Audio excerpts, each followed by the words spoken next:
Halo teman-teman, ini aku lagi ngebajak YouTube-nya Om Ardi Gendut. Salah, bukan. Halo, aku istrinya Om Ardi Gendut. Saat ini aku lagi disuruh sama beliau untuk ngomong karena dia bilang biar ada pandangan lain. Oke, sekarang kita lagi mau ngomongin mengenai berita yang lagi viral mengenai salah blokir rekening. Teman-teman udah tahu belum blokir rekening itu yang dilakukan oleh BCA yang salah blokir karena terdapat kesamaan nama antara penjual burung Ilham Wahyudi dengan tersangka kasus korupsi dana hibah Pemprov Jatim, sama-sama namanya Ilham Wahyudi. Di situ terjadi salah blokir rekening oleh BCA. Pertama kita harus tahu dulu blokir rekening itu sebenarnya apa sih? Jadi blokir rekening itu bisa dilakukan oleh bank dengan ada dua cara. Biasanya ada satu, permintaan dari pemilik rekeningnya itu sendiri, atau kedua, permintaan dari instansi pemerintah pejabat hukum yang berkaitan dengan hukum. Misalnya dari pemerintah, dari polisi, kejaksaan, atau yang sekarang ini kan KPK. Nah, kalau misalnya permintaan dari nasabah, biasanya harus ada surat pernyataan dari nasabahnya itu berbentuk pernyataan nasabah yang mengizinkan rekeningnya itu untuk diblokir. Biasanya permintaan blokir rekening itu digunakan untuk angsuran kredit kalau teman-teman punya kredit di bank tersebut. Nah, kalau untuk permintaan dari pemerintah itu biasanya terkait dengan APU PPT. APU PPT itu adalah anti pencucian uang dan pendanaan tindakan terorisme gitu. Pendanaan mana tadi ya? Aku ada baca tuh sebentar. Biasanya itu untuk money laundering biasanya. Jadi, nah kayak ini kasusnya BCA kemarin, kenapa digunakan blokir rekening? Karena memang ada permintaan dari kejaksaan.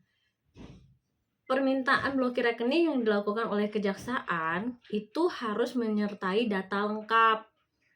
Misalnya nama lengkap debitur, nasabahnya itu siapa, terus tanggal lahirnya berapa, tanggal lahirnya kapan. Ketiga itu alamat tempat tinggal atau alamat domisili. Terus yang terakhir mutasi rekening. Jadi permintaan KPK atau polisi mengenai blokir rekening ke bank, kalau menurut aku ya itu harus disertai dengan alasannya apa. Jadi misalnya nih, dia terkait dengan adanya korupsi dana hibah. Oke, korupsi dana hibahnya berapa? Sekian miliar atau sekian ratus juta.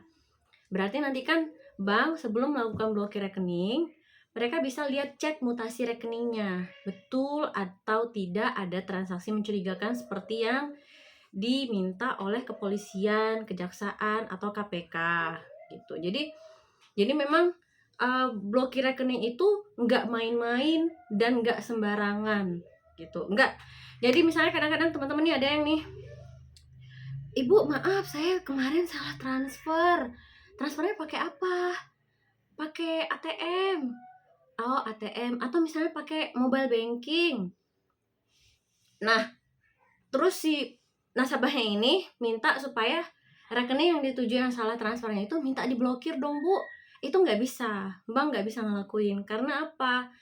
Karena ya itu dia tadi, permintaan blokir rekening itu cuma bisa dilakukan dengan dua hal.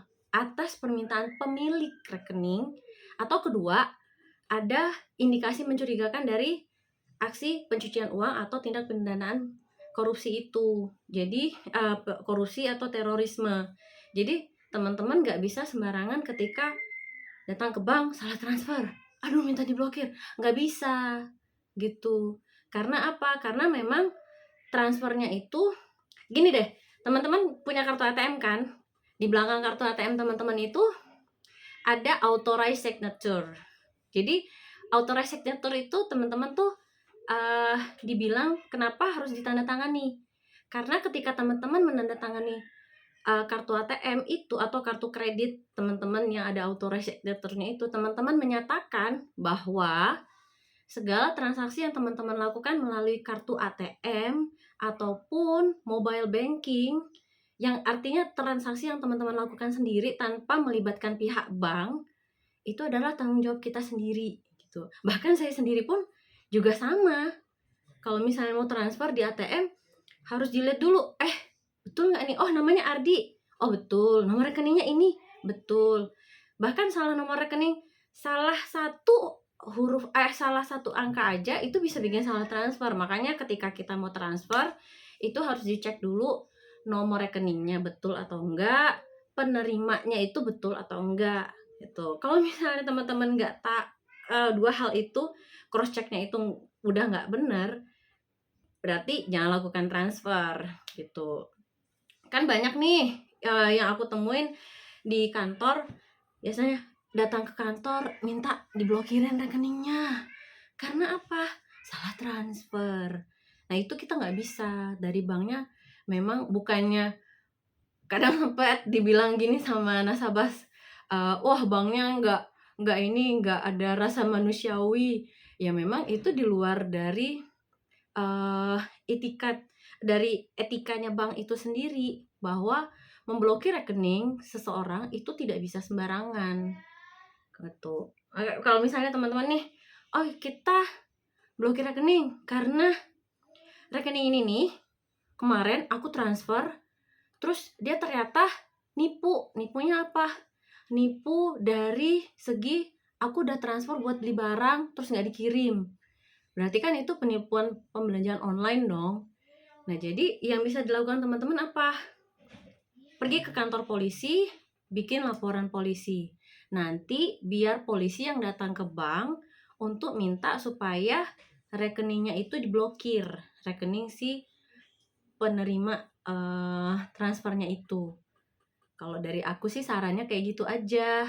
Tapi kalau memang benar-benar teman-teman itu salah transfer, nah itu memang cukup fatal, hal yang nggak bisa dibantu sama sekali oleh pemilik rekening.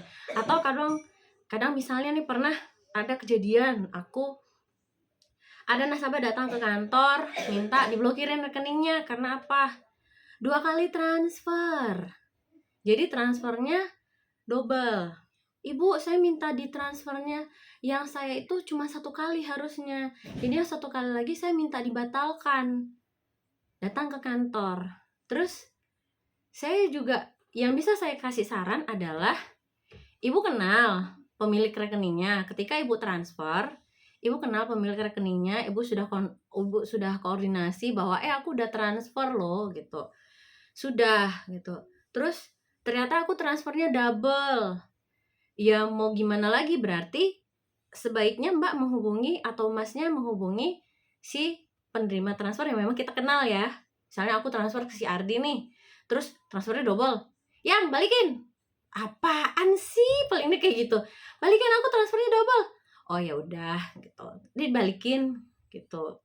Artinya ketika kita salah transfer, transfernya double dan itu kita kenal sama pemiliknya, sebaiknya hubungi pemilik rekeningnya, minta supaya dibalikin. Tapi kalau kita nggak kenal pemilik rekeningnya, itu yang repot.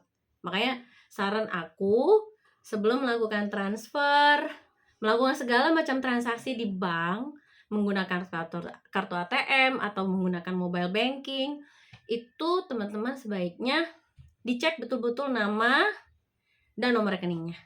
Oke? Kemudian kita balik lagi mengenai BCA nih. BCA akhirnya mengeluarkan press release bahwa betul mereka melakukan salah blokir terhadap penjual burung, yang harusnya diblokirnya itu adalah si Ilham Wahyudi yang tersangka kasus korupsi dana hibah Pemprov Jatim.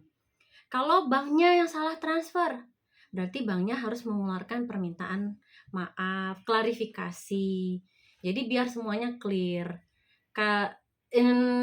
itu sebenarnya apa namanya, human error sih, lebih ke human error. Mungkin pada saat itu banknya kurang koordinasi dengan pihak KPK. Siapa sih Ilham Wahyudi ini? Ada banyak nasabah BCA. Ketika kita search Ilham Wahyudi, itu satu Indonesia yang namanya Ilham Wahyudi bakalan keluar. Kalau cuma disadasarkan Ilham Wahyudi tanggal lahirnya sekian, satu Indonesia Raya yang namanya Ilham Wahyudi bakalan keluar. Oh, dia tinggalnya di Madura atau tinggalnya di Jakarta. Search di Jakartanya. Oke, dapet di Jakarta. Makanya harus jelas dulu. Terus yang terakhir adanya berapa kira-kira transaksi mencurigakan yang dikatakan oleh KPK sebagai tindakan korupsinya itu.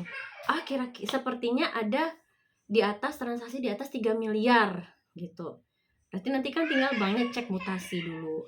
Jadi itu dia kenapa blokir rekening itu, satu, sifatnya sangat rahasia. Kedua, blokir rekening itu sifatnya sangat urgent, sangat-sangat urgent, dan sebaiknya teman-teman ketika melakukan blokir rekening itu memang dicek lagi buat teman-teman di bank ya. Kalau teman-teman di bank, dicek lagi, dicek semuanya. Bukan cuma nama, tanggal lahir, tapi juga mutasi rekening yang harus dicek itu berapa. Jadi biar semuanya sinkron, biar tidak ada lagi nanti adanya dibilang, oh ini kesalahan bank. Iya betul, namanya kita bank, ada salahnya, ada human errornya. Itu dia makanya, sama-sama. Seperti nasabah juga ada salah transfer, minta dicek lagi semuanya gitu. Oke, kayaknya dari aku itu aja penjelasan mengenai blokir rekening. Nanti kita lanjut pembahasan yang lain, balik lagi sama Om Ardi aja ya. Karena kalau untuk masalah kredit, dia aja deh yang ngomong, kalau aku males ya. Oke, thank you, bye.